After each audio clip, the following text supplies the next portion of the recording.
I would like now to turn to a matter related to the subject of today's hearing, which has been brought to my attention. After I agreed last month to hold an oversight hearing on the subject of electricity transmission and the question of whether to adopt additional new legislation in this area, in addition to the regional transmission planning language that is already in the Waxman-Markey bill, I directed my staff to obtain additional information about two important provisions of the 2005 Energy Policy Act that also dealt with transmission and which are directly relevant to today's hearing. As part of that effort, the subcommittee sent two letters to the Federal Energy Regulatory Commission.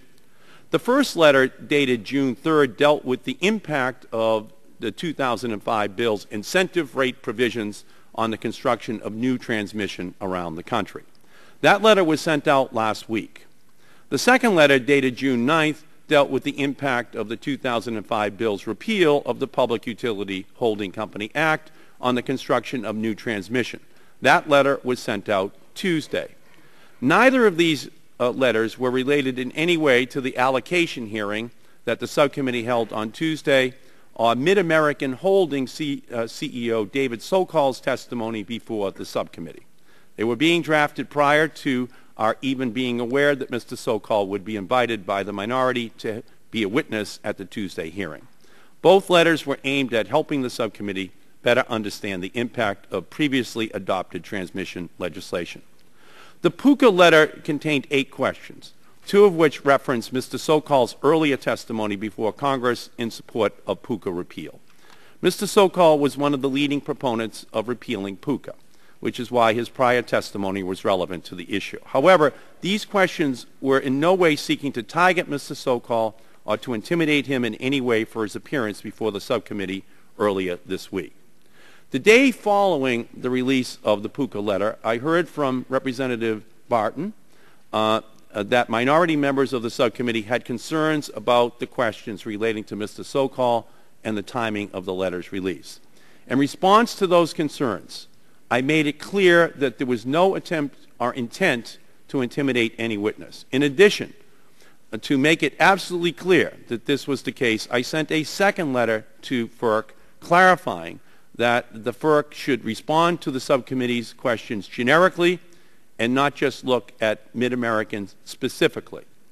I shared a draft of that letter with Mr. Barton's staff and Mr. Terry's staff on Wednesday night, immediately after they brought this issue to my attention. I responded immediately to their concerns.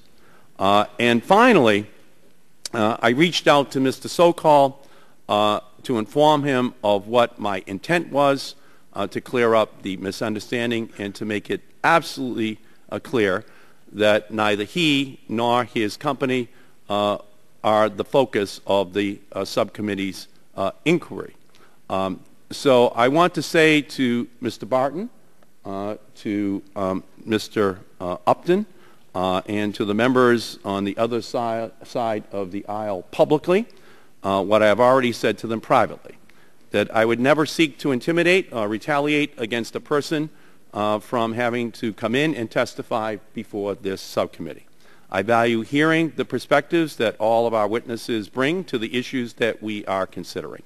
I regret any misunderstanding or misimpressions that the contents of the letter or its timing may have raised.